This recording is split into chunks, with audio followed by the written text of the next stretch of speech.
surat palsu Mahkamah Konstitusi ke KPU itu adalah yang menyebut nama saya, anak saya, kemudian segala sesuatu yang dikemukakan di dalam panja dan dikeluarkan oleh Sekjen maupun Mahfud maupun Mukti Fajar itu adalah fitnah besar. Putusan gugatan Hanura, permohonan Hanura itu saya yang buat putusannya. Tetapi pemeriksaan pembuktiannya apanya semua saya tidak mau periksa. Saya serahkan kepada Mahfud, saudara Mahfud itu. Silahkan periksa Pak, karena ini orang Sulawesi. Nanti dia bilang saya ini dari Sulawesi, semua dari Makassar, semua KKN, saya tidak mau. Pasti ada politisasinya, kalau saya memahaminya begitu. Kenapa kasus ini baru diangkat sekarang di saat persoalan Pak Nazarudin muncul? Disitulah Pak Mahfud mengatakan masih ada petinggi Demokrat lainnya yang sudah saya laporkan kepada kepolisian. Lalu oleh media dikejar siapa itu, dia mengatakan mantan anggota KPU. Saya justru menganggap sekarang apakah atau jangan-jangan saya atau KPU di skenario ya oleh orang Mahkamah Konstitusi, karena mereka lah yang mendesain semua ini. Lah, kok saya yang dilaporkan ke polisi? Padahal nyata-nyata hasil investigasi internal MK menyatakan pelakunya adalah orang dalam. Misalnya Pak Arsad yang tadinya mengaku tidak ketemu, nah sekarang oh iya saya memang ketemu gitu. Tetapi kan untuk menulis putusan, nah itu kan sudah mulai ngaku kan. Lalu Andi yang dulunya bilang saya tidak pernah nerima surat itu sama sekali. Sesudah dipancing sopirnya dan Ahmad Nur itu stafnya, oh iya dulu diserahkan saya tapi ibu tidak mau. Nah sekarang berubah kan alasannya saya kan tidak pernah baca itu surat ketua.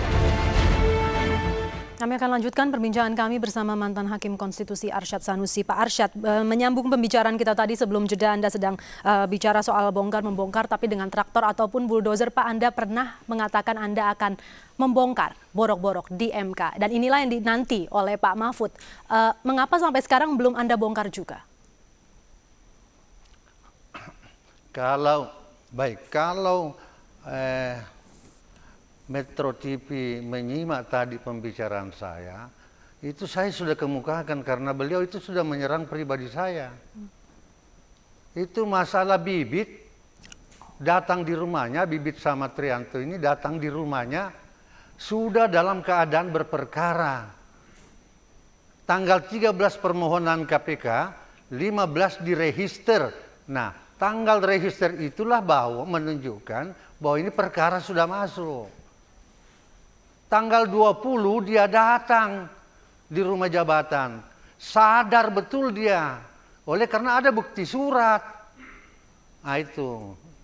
Jadi tidak usah lagi berkelak bahwa itu teman saya sering datang. Memang boleh saja, tetapi jangan coba-coba ya. Itu saudara mengelak lagi bahwa ya teman saya datang ada Aris. Aduh kasihan. Ini buktinya ini. Saya sudah kemukakan di panja tadi. Itu baru satu. Nah, yang kedua, administrasi teknis justisial itu tidak benar. Ada perkara yang notabene tidak memenuhi syarat untuk diregister dijadikan perkara. Tetapi saudara Refli Harun datang ke Pak Mahfud, saudara buat memo, kemudian kirim supaya itu perkara dilanjutkan. Kebetulan sekali saya tahu itu oleh karena saya duduk sidang bersama Profesor Maria. Kenapa didaftar perkara yang notabene tidak memenuhi syarat-syarat sebagai subjek pemohon? Itu nanti coba tanya itu di administrasinya kalau yang Jadi kalau mengenai kata bongkar itu ya, dia sebenarnya salah persepsi ini. Membongkar seluruh rekayasa manipulasi yang dikemukakannya, itulah yang saya ingin bongkar. Tetapi dia mengarah kepada pribadi saya, merusak moralnya pegawai. Hasan itu bukan binaan saya, itu binaan saudara, binaan Sekjen. Tidak pernah datang di kamar saya itu. Saya akui dia datang, itu satu fakta. Yeah. Dewi Yassin Limpo datang, sudah fakta. Saya sudah kemukakan tadi di panja itu. Jadi cabut gugatan itu amanah dia, saya laksanakan dan saya juga tidak mengerti apa ini laporannya Dewi Yassin Limpo polisi kepada Mahkamah Konstitusi sehingga Pak Mahfud ini meminta supaya itu dicabut. Saya tidak ngerti. Saya hanya sampaikan dia tidak mau, dia akan berkonsultasi dengan pengacaranya. Baik, 8 hakim merasa tersinggung. Apanya 8 hakim merasa tersinggung di dalam pernyataan saya ini? Itu mengenai putusan Haryono apa semua, saya yakinnya oleh karena kalimat-kalimat di dalam itu. Ada 4 permohonan di sana. Permohonan pertama itu beberapa daerah lain, kemudian termasuk dapil. Nah, apanya saya menyuruh untuk menambah, menghubungi, menangkan. Nah, sudah menang ini Dewi Yassin Limpo. Semua permohonannya itu, Pak Wiranto itu, atas nama Partai Hanura, itu gugatannya, permohonannya itu dikabulkan. Nah, itu. Kemudian, itu. Jadi saya sudah bongkar ini. Bibit ini tidak usah sebagai negarawan mundur dong.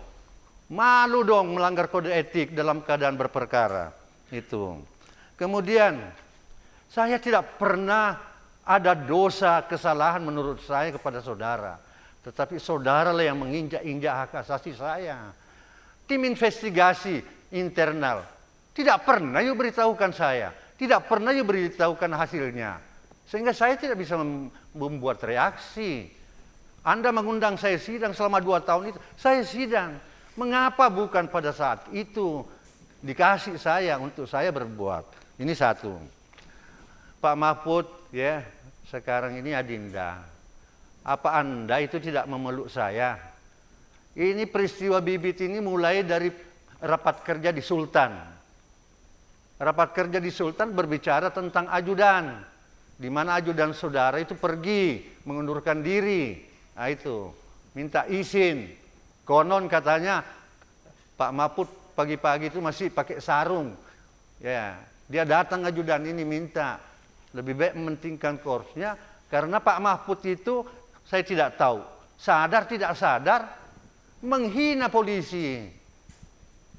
Lihatlah itu rapat kerjanya Pak Bambang waktu itu. Saya salut, saya hormat betul kepada kepolisian Bambang, tidak mau konflik ya dengan Mahkamah Konstitusi.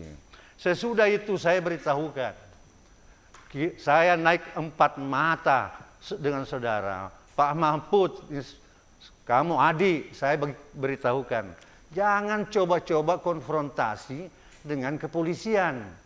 Oleh karena kepolisian ini sudah tahu saudara bahwa menerima saudara Bibit, ya Bambang Wijoyanto, ya, dan kawan-kawan yang lainnya itu di rumah jabatan saudara dalam keadaan berperkara. Ini jelas melanggar kode etik. Saudara saya sudah berikan kepada 8 orang ini, hakim teman saya ini sudah saya berikan. Saya kasih juga bukti, saya kasih juga Profesor Bagirmanan untuk saya tidak membuka aib ini. Mengapa saya tidak membuka aib ini? Karena saya sudah bersumpah berjanji bahwa tidak akan saya buka masalah ini. Tapi ulama sudah menyarankan saya, ya. Mohon maaf harus saya potong dulu, Pak Arsyad. Nanti kita akan lanjutkan perbincangan ini. Nanti juga kita akan bahas. Tadi kami sebenarnya sempat menanyakan soal pertemuan Pak Mahfud dengan Pak Bibit, tapi Pak Mahfud mengatakan itu sama saja dengan pada saat Anda bertemu dengan Dirwan Mahmud, karena Dirwan Mahmud juga saat itu sedang berperkara. Tapi akan kita bahas sesaat lagi. Tetaplah bersama kami di Metro TV. Bersama mantan Hakim Konstitusi Arsyad Sanusi. Pak Arsyad, tadi Pak Mahfud mengatakan soal pertemuannya bersama Bibit Samatrianto dan juga Bambang Wijoyanto. Anda juga pernah bertemu dengan Dirwan Mahmud pada saat ia sedang berperkara di MK. Tanggapan Anda? Tidak pernah saya bertemu namanya Dirwan Mahmud itu. Tidak pernah. Ya tuh. Apa perlu saya bersumpah? Justru baca risalah sidang risalah berita acaranya. Dirwan Mahfud itu datang di rumah anak saya itu tidak dalam keadaan berperkara. Karena ketemunya adalah bulan Juli. Sedangkan perkaranya bulan September. Register perkaranya September.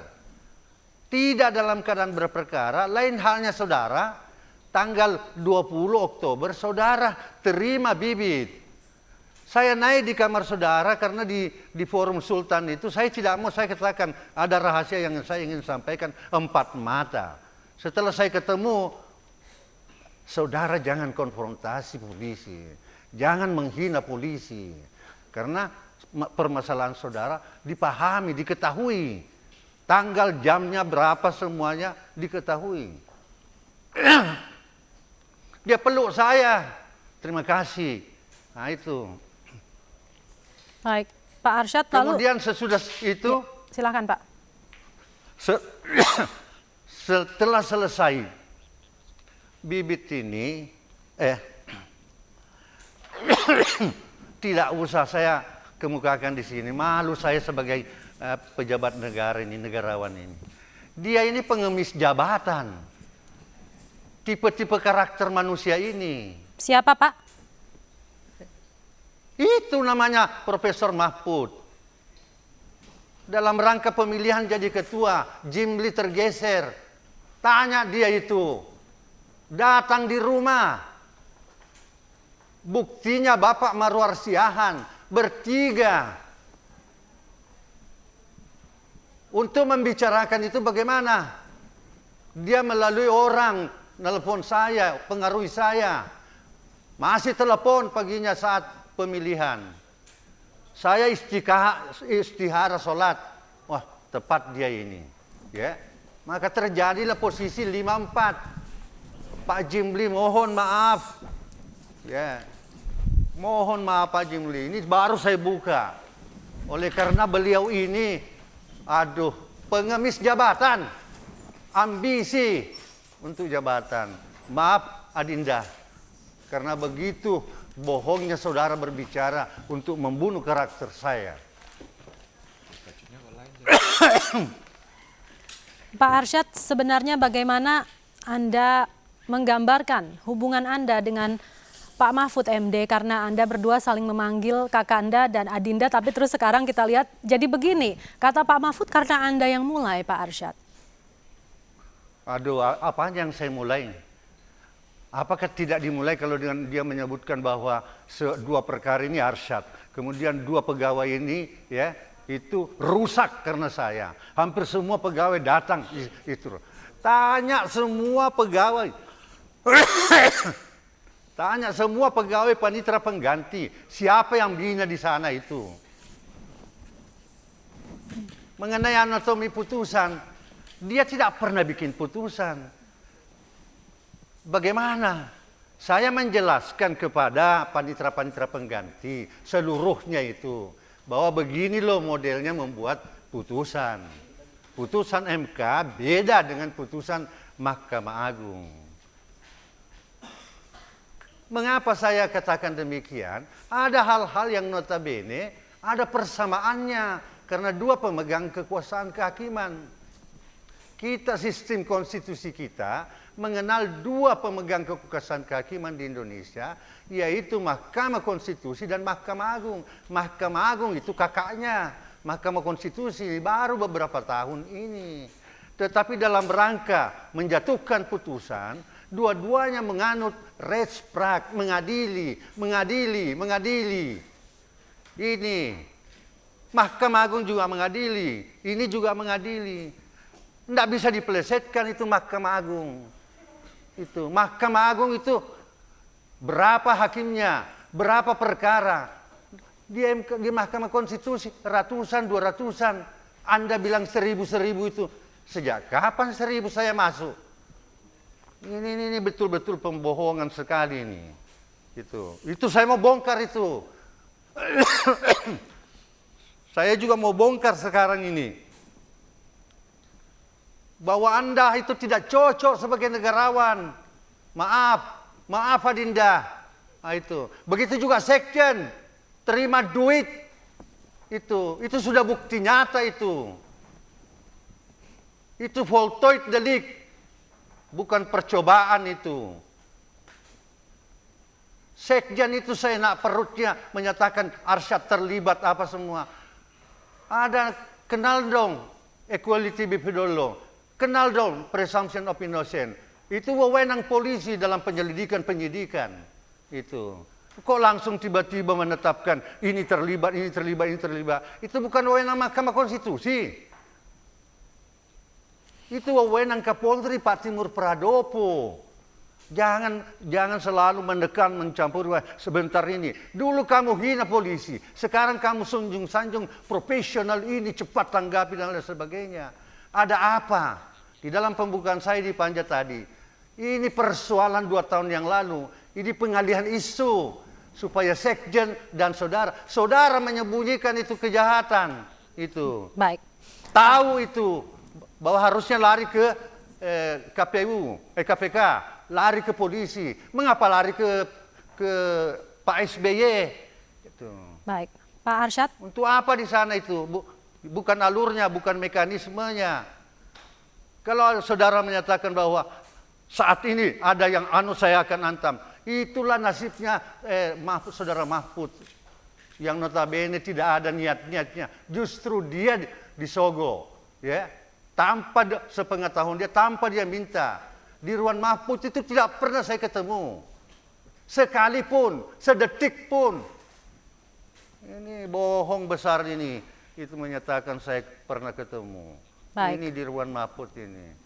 Pak Arsyad, sayang sekali. Tunggu, tolong diteruskan sedikit ini. Mohon singkat, Pak, Saya silakan. katanya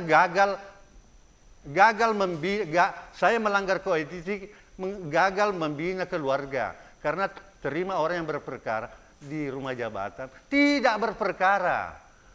Ada ipar saya itu namanya saya Maria membawa itu ke sana. Tidak ada, hanya 2 kali pertemuan anak saya itu. Semata-mata niat suci untuk membantu karena merasa disalimi oleh pengacaranya. Itu di Ruan. Masa lebih percaya orang mantan pembunuh dengan narkoba? Itu yang saya heran itu betul. Baik. Gitu. Jadi Pak mohon maaf Pak Mahfud, ya Adinda, sekali lagi saya ini betul-betul sudah sakit ya saudara lakukan ini.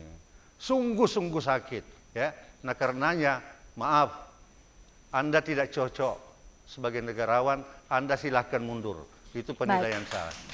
Anda tidak tahu itu ya. Terima kasih. Wassalamualaikum warahmatullahi wabarakatuh. Waalaikumsalam Pak Arsyad. Sayang sekali waktu sudah habis. Terima kasih untuk waktu Anda di Metro hari ini. Selamat malam.